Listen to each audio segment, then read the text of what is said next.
नमस्कार, आप देख रहे हैं न्यूज 4 नेशन और मैं हूं प्रियदर्शन।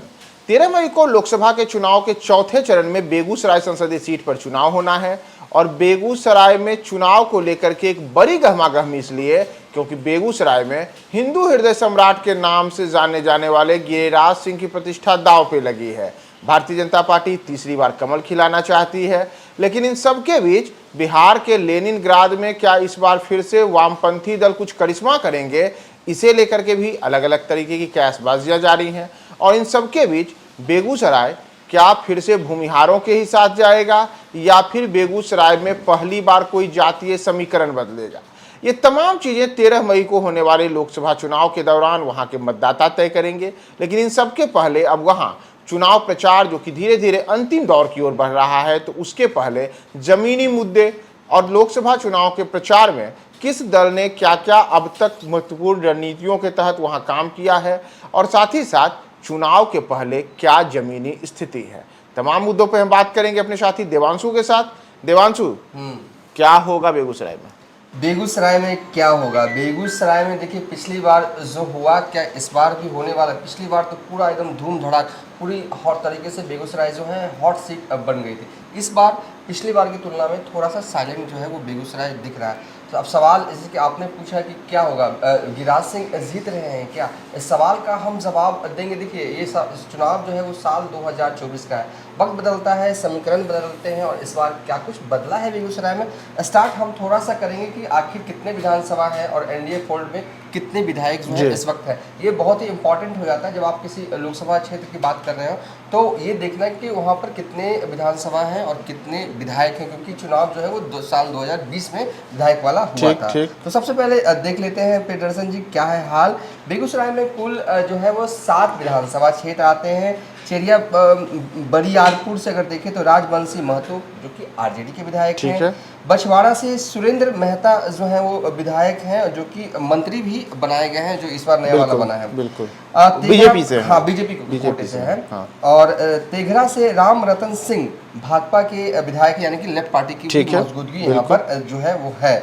चौथे में मटिहानी राजकुमार सिंह जेडीयू के विधायक हैं। ये वही विधायक हैं साल 2020 में इकलौते विधायक जो बने थे लोजपा से यानी कि चिराग पासवान की पार्टी से, और जिसे तोड़ लिया गया था वाया तीन महीने के बाद। हाँ, वाया अशोक चौधरी इन्हें आ गए थे ये जेडीयू में। साहेबपुर कमाल से सतानंद संबुद्ध हैं जो कि आरजेडी के विधायक हैं।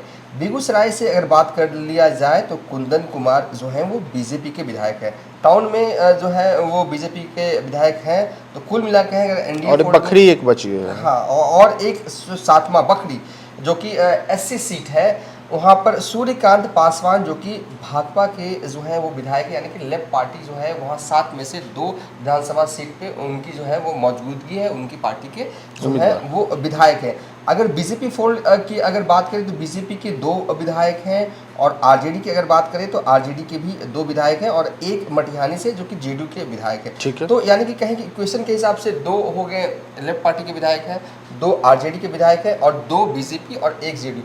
हाँ, इस हिसाब से देखिए तो 4 जो है वो महागठबंधन के फोल्ड में जो है वो विधायक हैं। और अगर एनडीए खेमे की अगर हमने जैसा कि आपको बताया कि एक बेगूसराय से विधायक है और एनडीए फोल्ड में 2 विधायक हो गए, बीजेपी से हो गए। लगातार हम स्क्रीन पर आपको ग्राफिक्स भी दिखा रहे हैं, 2 और 3 इधर से। इस हिसाब से देखें तो महागठबंधन के पास थोड़ा ज़्यादा है, लेकिन ये ही सब कुछ नहीं होता है, बस ये पॉइंट टू बी नोटेड के हिसाब से।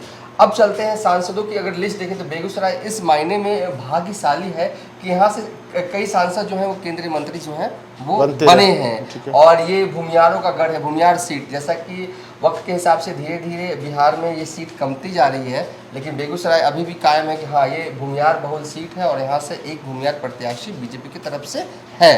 तो ये एक बात है। और अगर रही बात कौन कौन से सांसद बनते रहे, तो सर्वप्रथम जवाहरलाल नेहरू की सरकार में 1951-52 में श्यामानंदन मिश्र जो कि यहाँ से सांसद हुआ करते थे, वो उन्होंने जवाहरलाल नेहरू ने संसदीय सचिव बनाया। और बाद में जब चरण सिंह पीएम बने 1979 में, तो विदेश मंत्री भी श्याम नंदन मिश्र को बनाया गया। कृष्ण शाही की अगर बात करें तो केंद्र में मानव संसाधन विकास एवं जल संसाधन मंत्री थे। और पीवी नरसिम्हा राव के कार्यकाल में उद्योग एवं भारी उद्योग और सिविल सप्लाई एवं कंज्यूमर अफेयर विभाग के भी मंत्री रहे हैं। और कृष्ण शाही के बाद जनता दल के टिकट पर ललित विजय सिंह जो कि बेगूसराय के सांसद बने, चंद्रशेखर कैबिनेट में रक्षा राज्य मंत्री रहे और अब तो सबको पता है कि बेगूसराय के गिरिराज सिंह भी केंद्रीय मंत्री रहे और फायर ब्रांड नेता जो हैं और दिल्ली में अच्छी खासी पकड़ और एक चेहरे के तौर पर इस्तेमाल बीजेपी वाले जो हैं वो समय समय पर करते हैं। मतलब कि हिंदू वाला जब बयान जब देना होता हो, पाकिस्तान के खिलाफ कुछ बोलना होता हो तो गिरिराज सिंह सबसे आगे आते हैं, फेवरेट है उनका। और जब भी राहुल गांधी पे कुछ हल्ला बोलना हो तुरंत गिरिराज सिंह एकदम ऑन स्क्रीन तुरंत आ जाते हैं। कुछ हिंदू के बारे में बोलना हो, हिंदुत्व के बारे में बोलना तुरंत आ जाते हैं। इन सब का चुनाव पर क्या असर पड़ेगा? फायर ब्रांड नेता है लेकिन जब चुनाव जब शुरुआत हो रहा था तब गिरिराज सिंह ने शुरुआती दौरा जब अपने क्षेत्र कर रहे थे तो कई जगहों पर विरोध भी हुआ। तो कहा जा रहा था कि पार्टी के अंदर ही के लोग जो उनको पसंद नहीं करते तो ये करवा रहे हैं और ऐसा होता भी है कि पार्टी की गुटबाजी होती है और विरोधी नेता खेमा है ऐसा करवाते हैं। खैर इन सब से उन विरोधों का कोई असर जो है वो चुनाव में नहीं पड़ने वाला है। चुनाव समीकरण के आधार पर लड़े जाते हैं, जैसे कि हम सब अब जानते हैं। इस बार लेफ्ट पार्टी की तरफ से जो उम्मीदवार हैं वो 2 टर्म विधायक भी रह चुके हैं। क्षेत्र में पकड़ कहा जाता है कि वो लेनिन ग्रास की धरती रही है, वो सब पुराने ज़माने की बात है, आज ये सब चलने वाला नहीं है। गिरिराज सिंह मुझे भी अब भी लग रहा है कि बहुत ही स्ट्रांग है, जोन में है, यहाँ से वो चुनाव जो है वो जीत सकते हैं। अब जातीय समीकरण भी थोड़ा देख लेते हैं, आखिर क्यों जब मैं कह रहा हूँ तो ये भी पॉइंट देख लिया जाता है। सब जितने भी समीकरण हैं वो कहीं ना कहीं धीरे धीरे जो है इस बार भी जो है वो अनुकूल होते जा रहे हैं और वैसे भी इस सीट पर हमेशा से बीजेपी स्ट्रांग रही है। ये देखिए भूमियार जो ये जो आंकड़ा हम बता रहे हैं वो मोटे तौर पर आंकड़ा बता रहे हैं, कुछ आगे पीछे हो सकता है। भूमियार सबसे ज़्यादा है 3.5 लाख वोट और वैसे भी भूमियारों का जो वोट माना जाता है वो एनडीए फोल्ड का ही माना जाता है। यादव मुस्लिम 2.5 लाख वोट है, चलिए ये मान लेते हैं कि चलिए ये महागठबंधन वाले साइड रहेंगे। कुर्मी 70,000 के करीब आसपास जो है वो बेगूसराय में वोट है। कुर्मी का वोट बैंक ये माना जाता है कि नीतीश कुमार के करीब ही रहेंगे। मल्ला 50,000 वोट जो है वो है यहाँ पर। कुशवाहा 50 से 60,000 है।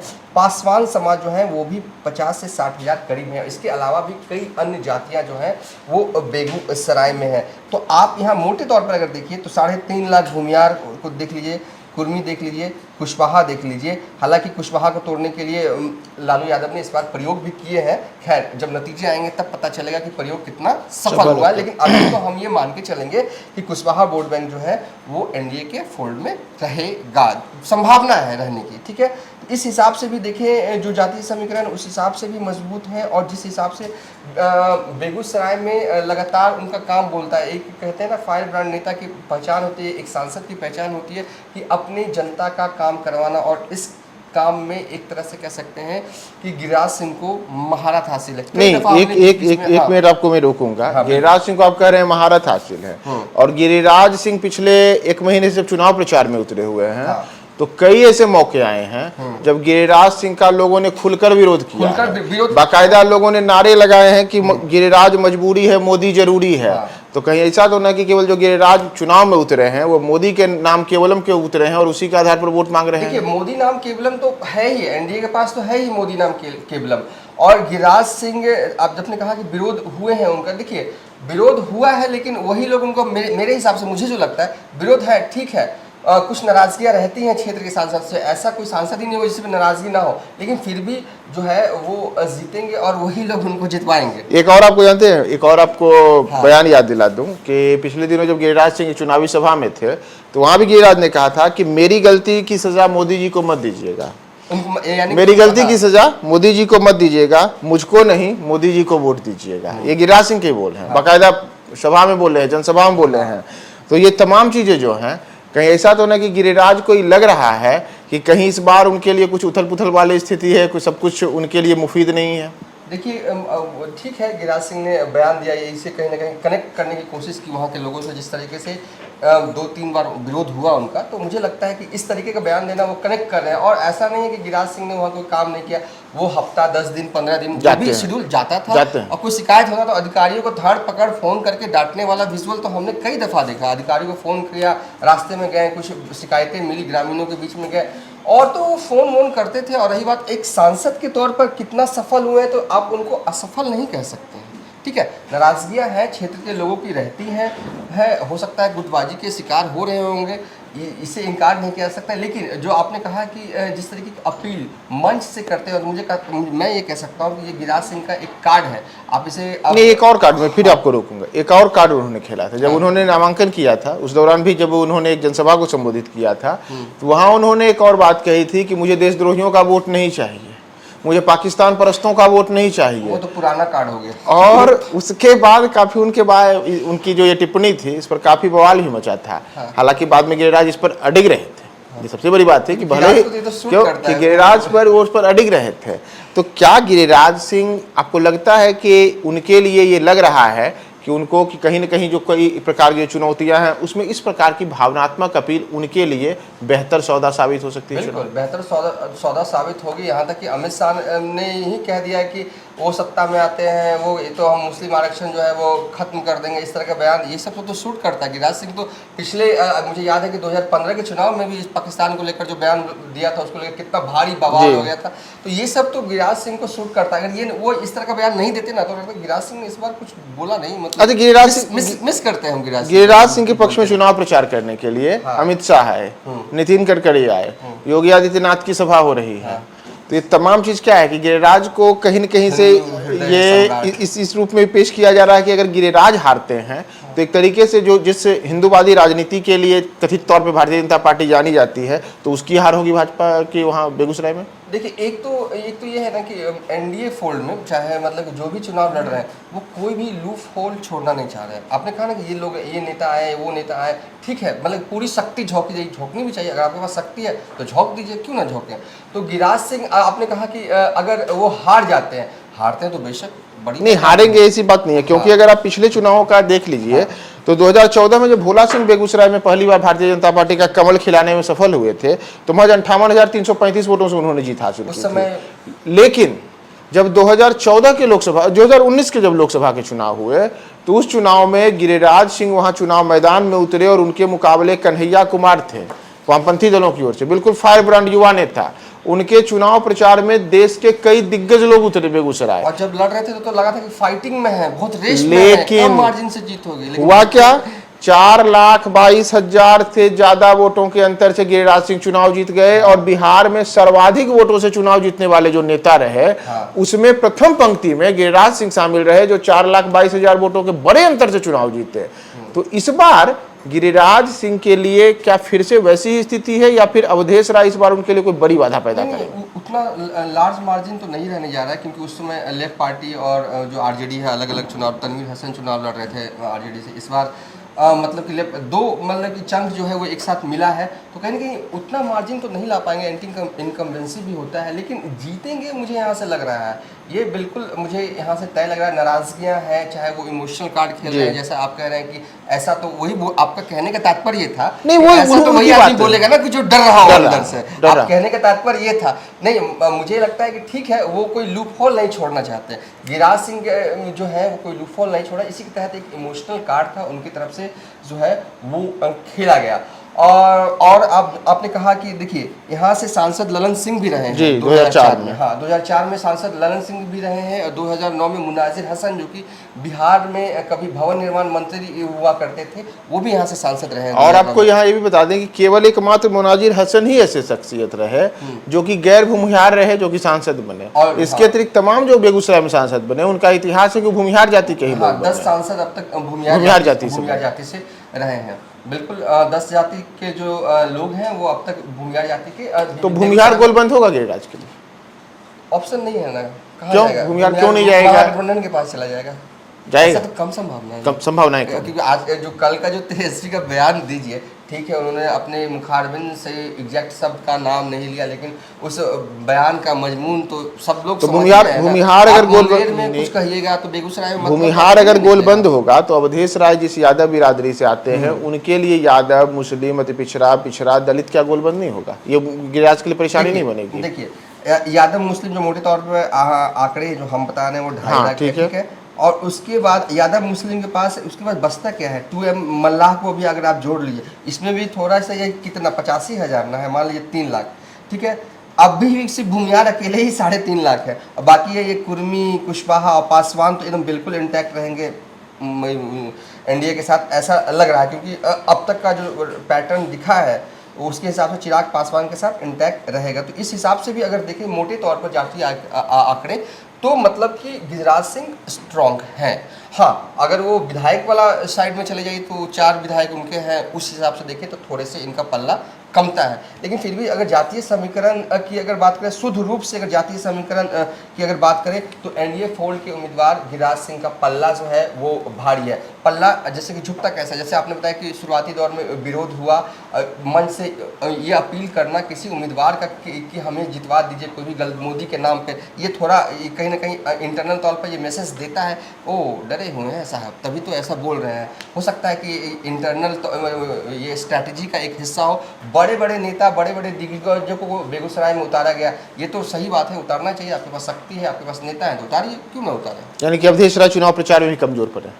चुनाव प्रचार में कमजोर, देखिए लेफ्ट पार्टी का चुनाव लड़ने, कन्हैया कुमार को छोड़ दे, कन्हैया कुमार पूरे ताम झाम लाभ लश्कर इतना मतलब ये कर दिया था ना, किसी ने उतना नहीं कर पाया, उतना लेफ्ट पार्टी का स्टाइल नहीं था। किसी भी पार्टी में उतने दमखम नहीं है कि उतने लोगों को उतार दे। पूरा आ रहे हैं, मतलब कि बड़े बड़े जो लेफ्ट पार्टी के जो विचारधारा से जुड़े हुए जो हीरो हैं, हीरोइन हो, वो सब आ रहे हैं बेगूसराय। तो लगा था कि बात कुछ है, इस बार पलटेगा क्या माहौल, तो ऐसा उस वक्त भी नहीं होता।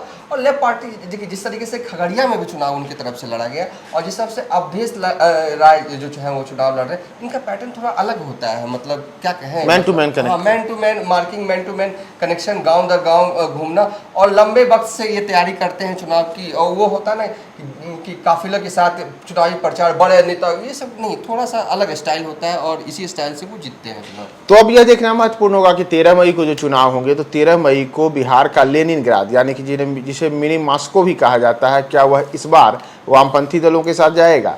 लेकिन अब इसे विडंबना ही कहिए कि जिस बेगूसराय को बिहार का लेनिनग्राद कहा जाता है, मिनी मॉस्को कहा जाता है, वहाँ वर्ष 1952 से लेकर के 2019 तक के लोकसभा चुनाव में केवल एक बार ही ऐसा मौका आया जब कोई वामपंथी उम्मीदवार वहां से जीत करके लोकसभा पहुंचा। उसके अतिरिक्त वहां से जो भी उम्मीदवार जीते, या तो कांग्रेस के उम्मीदवार जीते, या फिर एक बार जदयू के उम्मीदवार जीते, या फिर वहां से वर्ष 2014 से तो लगातार 2 चुनाव में भारतीय जनता पार्टी का कमल खिल रहा है। तो बिहार के लेनिनग्राद की धरती इस बार कमल के साथ जाती है, या फिर से वह वामपंथी दलों के तौर पर संयुक्त विपक्ष है, उसके लिए कोई बड़ा वहां पर इस बार ये कहें कि बड़ी उम्मीद वहां है। क्या है ये तो 13 मई तक पता चलेंगे। चुनाव के प्रचार के अंतिम दौर के बाद हम फिर से आपको बताएंगे कि चुनाव प्रचार के बाद पूरा अब क्या बेगूसराय में वहां की क्या स्थिति है। बने रहे न्यूज़4 नेशन के साथ।